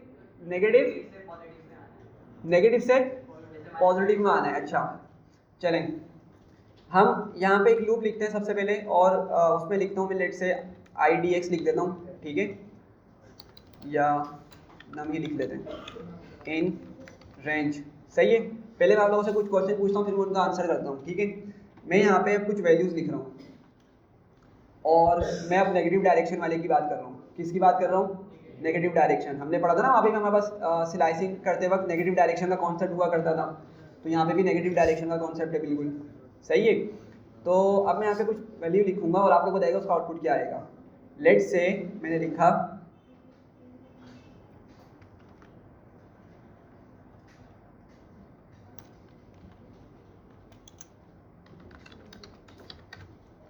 बताएं जरा आउटपुट क्या आएगा पहले इसका।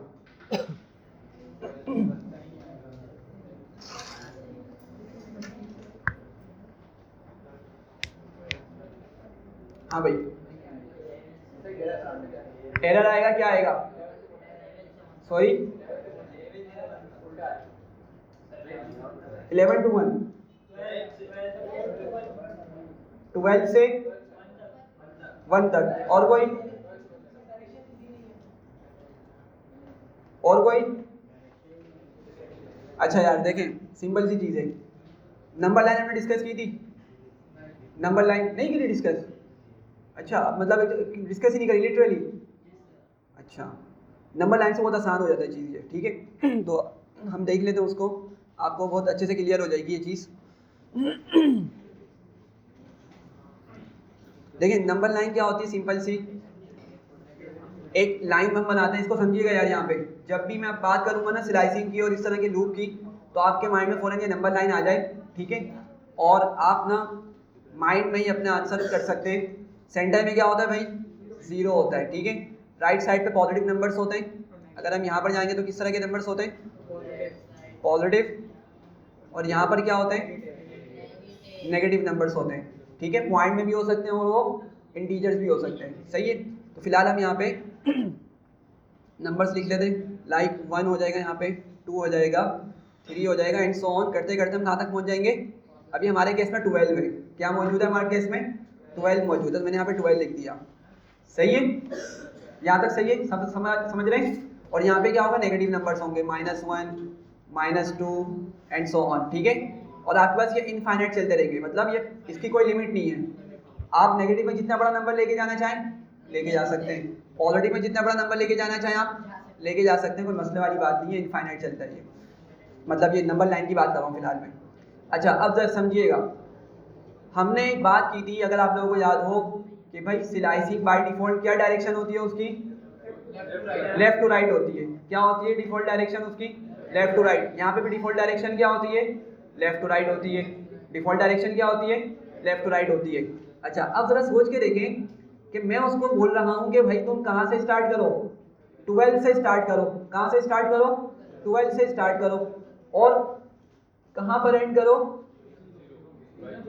0 पे एंड करो। मतलब 0 और इटसेल्फ ऑफ कोर्स कंसीडर नहीं होगा, तो 0 से एक नंबर कंसीडर होगा। ठीक है, अब जरा नंबर लाइन को देखें, मैं बोल रहा हूँ भाई तुम 12 से चलना स्टार्ट करो, यहाँ से चलना स्टार्ट करो। ठीक है, और कहाँ पर जाओ, 1 तक आ जाओ। 0 मतलब 0 लिखने मतलब क्या है, 1 तक आ जाओ। सही है, तो डायरेक्शन क्या बन रही है आपकी, राइट टू लेफ्ट बन रही है, लेकिन डिफॉल्ट डायरेक्शन क्या सेट हुई होती है उसकी, लेफ्ट टू राइट होती है। ठीक है, तो अगर हम उसको 12 से आगे का नंबर देते तो वो चल जाता। सही है, उसकी डिफॉल्ट डायरेक्शन सेट हुई है लेफ्ट टू राइट, लेकिन हम उसको बोल रहे हैं भाई तुम चलो राइट टू लेफ्ट। समझ रहे हैं बात को, और डायरेक्शन भी नहीं बता रहे, ऊपर से हम डायरेक्शन भी नहीं बता रहे, तो वो हरगिज नहीं चलेगा, एरर भी नहीं देगा और चलेगा भी नहीं वो। ठीक है, मतलब कुछ आउटपुट नहीं मिलेगा हमें। सही है, देखें हमने एग्जीक्यूट किया और हमें कुछ भी आउटपुट नहीं मिला। समझ रहे हैं बात को। तो अब क्या हाल है इसका, मुझे अपोजिट डायरेक्शन में ही चलाना है, ऐसे ही है ना भाई, अपोजिट डायरेक्शन में चलाना है, मतलब राइट टू लेफ्ट लेके जाना है मुझे। तो क्या करूँगा मैं, यहाँ पर थर्ड वाले जगह पर मैं लिख दूंगा -1।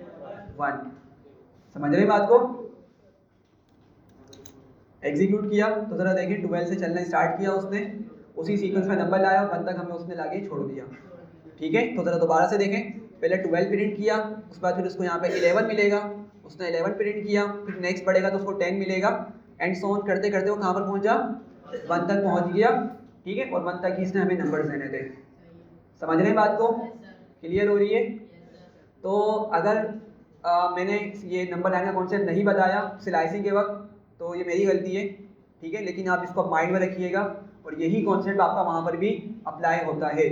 ठीक है, जब भी आपको स्लाइसिंग करने को मिले, आप फ़ौरन से ये अपने माइंड में स्केच बनाएं। ठीक है, और सोचें कि आप लेफ्ट टू राइट जा रहे हैं या राइट टू लेफ्ट आ रहे हैं। ठीक है, इससे थोड़ी सी आसानी हो जाएगी आपको विजुअलाइज करने में। कोई क्वेश्चन इसमें आगे बढ़ूँ, सॉरी, हाँ वही स्किपिंग वैल्यू, क्वेश्चन नहीं समझा, सॉरी। हाँ चलेगी बिल्कुल, अगर आप इसमें 2 लिख देंगे। ठीक है, -2 लेकिन होना चाहिए, माइनस मतलब डायरेक्शन बता रहे हैं आप। सही है, और 2, अब क्या होगा, अब एक एक करके स्किप होगी, तो 12 मिलेगा, 11 नहीं मिलेगा। अब ये भी यहाँ पे काम करेगा, समझिएगा इस बात को। ठीक है, हम बोल रहे हैं कि तुम चलो तो नेगेटिव डायरेक्शन में, लेकिन क्या करो, एक को साथ में स्किप भी करते चले जाओ। तो अगर इसको एग्जीक्यूट करेंगे, देखें 12 मिला, 11 नहीं मिला, 10 मिला, फिर 9 आपको नहीं मिला। समझ रहे हैं, तो बिल्कुल वैसे ही काम करेगा। अब माइनस के साथ 1 लिखना मजबूरी होती है, क्योंकि हम सिर्फ नेगेटिव नहीं छोड़ सकते। ठीक है, सिर्फ नेगेटिव छोड़ेंगे तो देखें ना ये एरर दे देगा, तो 1 लिखना हमारी मजबूरी होती है। सही है, कोई क्वेश्चन इसमें, चलें आगे बढ़ते हैं। अच्छा, तो एक तो एग्जाम्पल सोल्व करते हैं, रेस्ट को समझिएगा।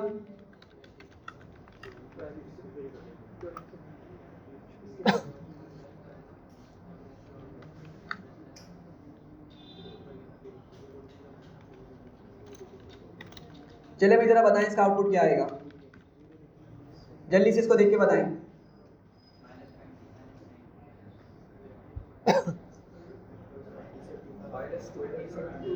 एग्जैक्टली, डायरेक्शन देने की जरूरत है नहीं है, क्यों, अगेन वही वाली बात है, -20 आपका यहाँ कहीं लाई कर रहा होगा, हम इसको बोल रहे हैं भाई तुम -20 से चलो कहाँ तक, 2 तक के आ जाओ। सही है, तो डायरेक्शन तो अभी भी लेफ्ट टू राइट बन रही है। सही है, तो आपका क्या मिलेगा, -20 से चलना स्टार्ट किया और ये कहाँ तक आ गया, 2 तक आ गया। सही है भाई, समझ रहे हैं बात को, सिंपल सा कॉन्सेप्ट है ना, ठीक है। नाम क्या था आपका लड़के जो पूछ रहे थे नेगेटिव डायरेक्शन वाला, आरिफ, मुशारिफ, समझ आ गई ये बात, ठीक है। तो आप नेगेटिव डायरेक्शन में भी उसको चला सकते हैं, अगर आप नेगेटिव नंबर से उसको पॉजिटिव नंबर लेकर आना चाह रहे हैं आप चला सकते हो उसको बगैर कोई डायरेक्शन दिए। कोई क्वेश्चन? हाँ भाई कोई क्वेश्चन? आगे बढ़ते हैं फिर।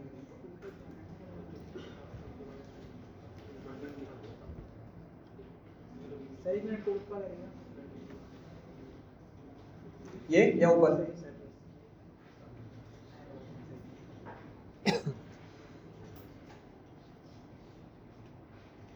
अच्छा अब यहाँ देखिएगा, ये 3 जो कीवर्ड्स हैं ये बहुत इंपॉर्टेंट हैं, इसको ज़रा अच्छे से समझिएगा।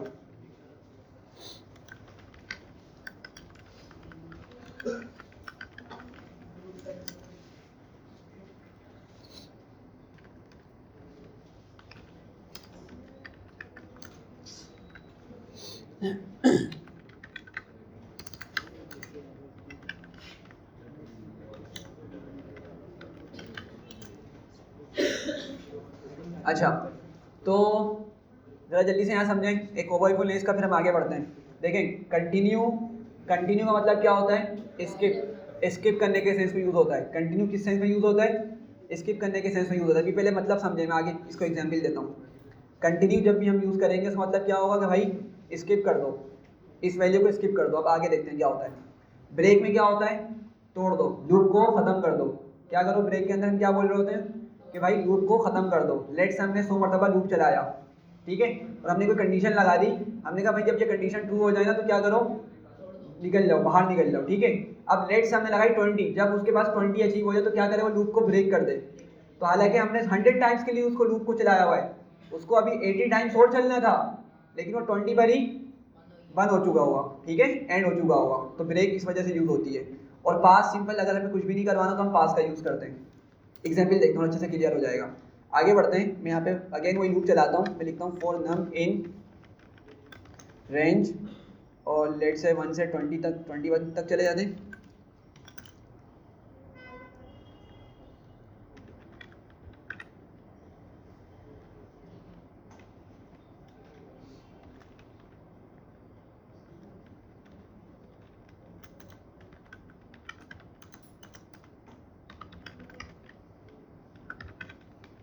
चले भाई ज़रा इसको समझिएगा, सिंपल सी चीज़ें बहुत, ठीक है। क्या किया, इस लाइन से ज़रा बताएं क्या होने वाला है। 1 से 20 तक के प्रिंट होंगे नंबर्स। अच्छा ये बात सही है। नेक्स्ट लाइन पे गए। अच्छा आपका फर्स्ट टाइम जब लूप चलेगा, फर्स्ट टाइम लूप चलने पे नम में क्या वैल्यू उठेगी, 1 उठेगी, सही है। जैसे ही आपका कंपाइलर नेक्स्ट लाइन पर आएगा, क्या चेक हो रहा है कि नंबर इवन है या ऑड। तो कंडीशन क्या होगी वाली, कंडीशन फॉल्स हो जाएगी, ठीक है। जब ये कंडीशन सॉरी, जब ये कंडीशन फॉल्स होगी तो क्या इफ़ के अंदर वाली स्टेटमेंट एग्जीक्यूट होगी या नहीं होगी, सही है। तो आपका अभी ये वाली लाइन एग्जीक्यूट नहीं होगी, तो प्रिंट क्या हो जाएगा आपका, 1 प्रिंट हो जाएगा। सब पहुंच रहे हैं। अच्छा सेकंड टाइम लूप चला, सेकंड टाइम जब लूप चलेगा तो नम में क्या वैल्यू आएगी, 2 आएगी, सही है। और जब आपका कंपाइलर नेक्स्ट लाइन पर जाएगा उसको पता चलेगा भाई ये कंडीशन क्या हो रही है, ट्रू हो रही है। तो जब ये कंडीशन ट्रू होती है तो क्या करता है, अपनी अंदर वाली जो ब्लॉक होता है उसको एग्जीक्यूट करेगा। तो इसको अंदर जैसे ही पहुंचेगा क्या पता चलेगा, कंटिन्यू लिखा हुआ है, ठीक है। और कंटिन्यू में मैंने आपको बताया क्या सेंस यूज होता है, स्किप कर दो, छोड़ दो, सही है। तो इसको पता चला यहाँ पे कंटिन्यू लिखा हुआ है। अब पता है क्या करेगा, ये इस कीवर्ड की वजह से नीचे नहीं जाएगा, यहीं से दोबारा से ऊपर चला जाएगा। समझिएगा बात को। फर्स्ट टाइम क्या किया था इसने, हमें इस लाइन पे गया और प्रिंट करके दे दिया था 1 को। ऐसे ही है ना भाई, समझ रहे हैं नहीं समझ रहे। फर्स्ट टाइम जब आपका लूप चला उसने नम को प्रिंट किया और नम हमें 1 मिल गया था। लेकिन जब आपका सेकंड टाइम लूप चल रहा है तो ये वाली कंडीशन क्या हो गई है, ट्रू हो गई है। अब जब ये ट्रू होगी तो उसको पता चलेगा कंटिन्यू लिखा हुआ है। कंटिन्यू का मतलब होता है स्किप कर दो। स्किप का मतलब ये है कि भाई अब तुम अगली लाइन पे नहीं जाना। अगली लाइन या उसके बाद पहले 1000 ऑफ लाइंस क्यों ना लिखी हुई हो आपने, जहां पर इसको कंटिन्यू मिल गया, अब वो अगली जितनी भी लाइन्स हैं वो सबको क्या करेगा, इग्नोर कर देगा, स्किप कर देगा और दोबारा से लूप को चलाएगा, फिर ऊपर पहुंच जाएगा ये। सही है, तो मुझे बताएं कि 2 मुझे मिलेगा या नहीं मिलेगा? नहीं मिलेगा 2। क्यों? क्योंकि कंटिन्यू ने क्या किया, उसको बोला भाई तुम यहीं से वापसी चले जाओ ऊपर, अगली लाइन पे जाना ही नहीं है। सही है, तो 2 हमें नहीं मिलेगा। ठीक है, अच्छा अब थर्ड टाइम आपका लूप चलेगा तो नम में क्या मिलेगी वैल्यू, 3। सही है, सब समझ रहे हैं? और फिर आपकी कंडीशन क्या होगी, ये वाली फॉल्स, तो ये वाली चीज आपकी, ये वाली लाइन एग्जीक्यूट नहीं होगी, तो फिर दोबारा क्या मिलेगा हमें, 3 मिलेगा।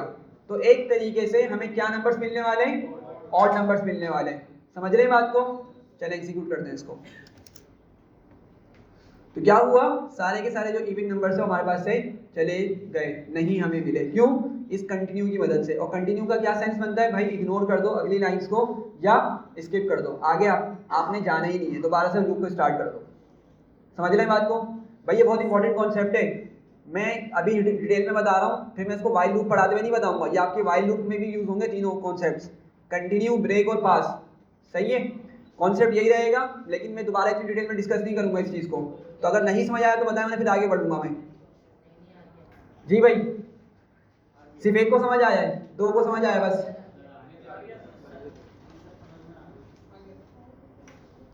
तो ये कंटिन्यू हो गया। सही है, अब हम ब्रेक का यूज करते हैं। बस कंटिन्यू में याद रखिएगा, जब भी कंटिन्यू उसको मिल गया तो आगे भले ही कितनी ही लंबी आपकी लॉजिक क्यों ना हो, कितनी ही लंबी आपकी कोड क्यों ना हो, वो फिर आगे फर्दर एग्जीक्यूट नहीं होगा।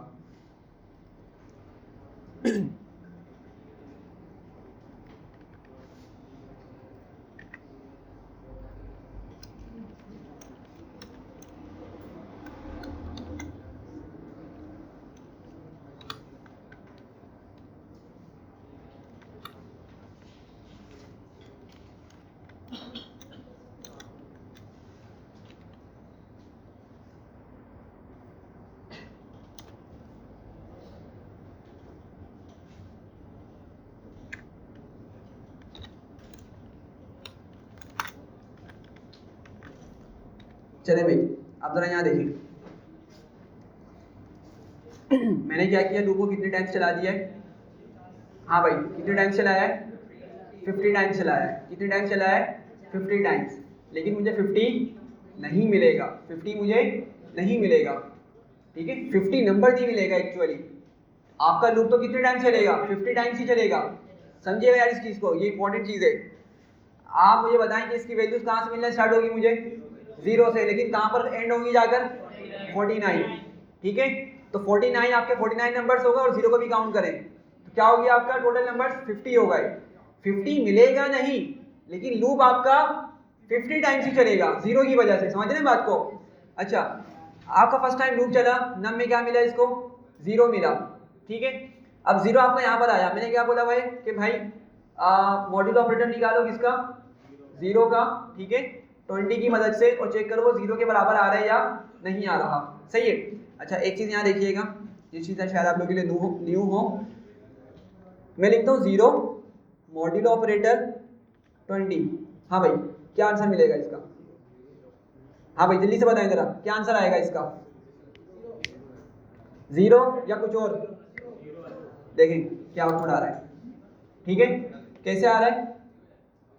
कैसे आ रहा है? ये डिस्कस किया था शायद हमने, नहीं किया? मेरे थोड़ा दूसरे सेक्शन में किया था मैंने। तो हमने क्या किया, 0 का मॉड्यूल ऑपरेटर निकाला 20 से। अब समझिए बात को, जो अंदर वाला नंबर है ना, बल्कि व्हाइट बोर्ड खुला हुआ है, अंदर कौन आया? 0 आया, बाहर कौन आया? 20 आया। सही है, तो क्या हुआ, तो अंदर वाला नंबर क्या है? छोटा है, बाहर वाला क्या है? बड़ा है। तो क्या होगा, ये आपकी डिवीजन पॉसिबल ही नहीं होगी, तो आपको आंसर भी क्या मिल जाएगा? 0 ही मिल जाएगा। ठीक है, समझ रहे हैं बात को? सिमिलरली अगर मैं एक और यहाँ पे बात करूँ, लेट से 5 मॉड्यूल ऑपरेटर क्या लिखा मैंने? 7 लिखा। ठीक है, तो क्या मुझे आंसर मिल रहा है? 5 मिल रहा है। कैसे मिल रहा है? अगेन वही वाली बात कि भाई आपका बाहर कौन होगा? 7 होगा, और अंदर कौन होगा? 5। तो अंदर वाला नंबर छोटा है, बाहर वाला बड़ा है, तो आपकी मतलब मल्टीप्लिकेशन और तो कुछ पॉसिबल नहीं है ना यहाँ पर। तो क्या होगा, पाइथन इसका डायरेक्ट आंसर आपको क्या दे देगा? 5 ही बता देगा, रिमाइंडर क्या बता देगा आपका 5 ही बता देगा, ठीक है। तो जब आपका फर्स्ट टाइम आपका लूप चलेगा यहाँ पर, तो आपकी कंडीशन क्या हो जाएगी, कंडीशन क्या हो जाएगी भाई जल्दी से बताएं, ट्रू हो जाएगी। देखिए यहाँ से क्या मिलेगा आपको, इस पूरी चीज़ की वजह से क्या मिलेगा, 0 मिलेगा, और 0 इक्वल्स टू 0, कंडीशन ट्रू, तो क्या कर देगा, ब्रेक कर देगा, मतलब कुछ भी प्रिंट नहीं करेगा। समझ रहे हैं बात को, एग्जीक्यूट करते हैं जरा, कुछ भी आउटपुट इसने नहीं दिया, हालांकि प्रिंट हो चुका है, मतलब एग्जीक्यूट हो चुका है वाला सेल हमारा, लेकिन कुछ भी आउटपुट इसने नहीं दिया। अच्छा मैं कंडीशन थोड़ी सी मॉडिफाई करता हूँ। अब लेट्स से मैंने लिखा 1 से चलाओ, मैंने कहा मतलब भाई तुम इसको 1 से चलाओ, सही है।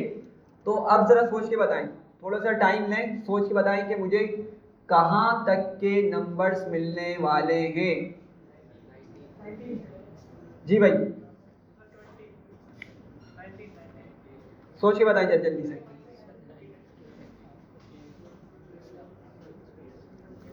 हाँ भाई